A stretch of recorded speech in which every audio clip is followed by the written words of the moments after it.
For my picture, it was easiest to start with the head, as in the photograph this was actually in the middle of the picture, but I wanted it to be to one side because of the seam of the book, and also I thought it would make quite a nice composition to have it to one side. As you can see, I've already drawn the head, just putting in the features lightly and making sure that the shape is right.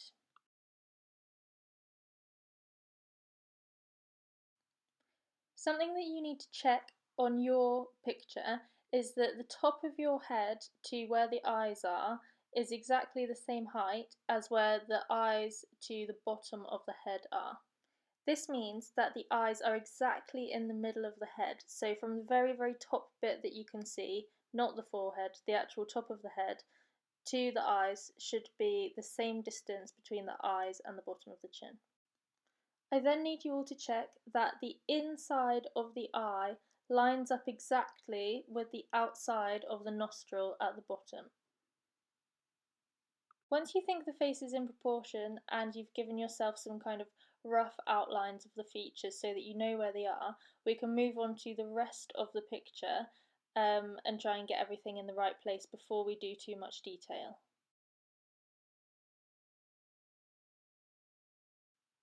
So using something that you've already drawn, so for me I've already drawn the head, I can now use that to measure different parts of the picture with. So as you can see in this video, the height of my head is exactly half the length of the lobster.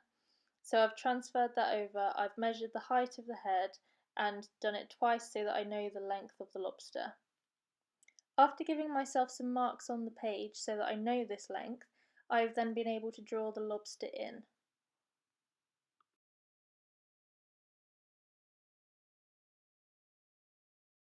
When drawing hands, I find it easiest to draw them as the outside shape, so rather than trying to draw in the individual fingers as I go, I just draw kind of the silhouette of the hand shape so that I know that it's the right size before I try and get all of the fingers and the detail in. I've then just rubbed out any lines that I had that were inside the hand shape because obviously you can't see through the hands and it's much easier to draw the details without these extra lines in there. My biggest tip for drawing hands and fingers is just to draw exactly what you can see. Try and make every line exactly the shape and exactly at the same angle as what you can see in the photograph, and it will come together. Sometimes it can look like you've kind of got sausagey fingers, but in the end it does kind of turn out okay.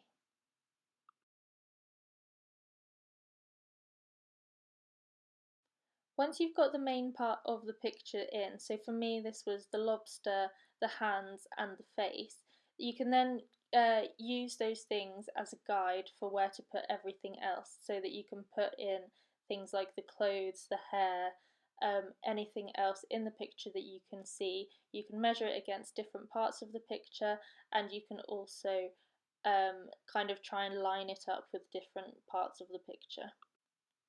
I now need to add some more detail to the face, which is good. I can do that now because I know that I'm not going to have to change like the angle of the head or anything. I know that it's in the right place, I know that it's the right size. So I just need to add the detail. Some of you may feel that you need to stop there, depending on how long this picture has taken you, whereas others of you should now move on to shading / mark making. So this is adding tone to your picture, looking at the light areas and the dark areas in the photograph and transferring them over to your own drawing. If you are aiming to be a high achiever in this, you will need to add tone.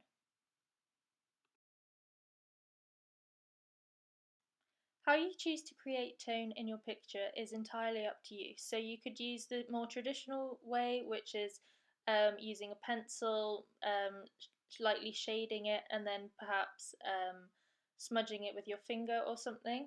Or you can do mark making, so something like cross hatching, maybe stippling, maybe dashes, maybe just lines. Anything that you can use to make areas of light and dark in the picture so that we can see shadow and we can see maybe reflection or kind of bright areas of the picture. In mine, I thought it would look cool if I left half of it not shaded and kind of half of it using shading and tone. But choices like that are entirely up to you. So however you want to use tone and shading, that is your choice.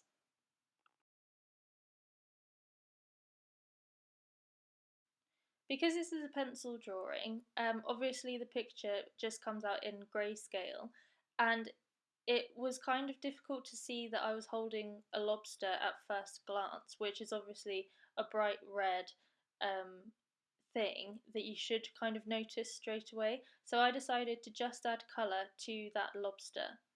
So I've started by using orange instead of red to kind of bring out the like brightest parts and like richest colours in the lobster, and then I've gone in with red over the top to kind of blend the colours together, and then of course adding more detail with some darker colours.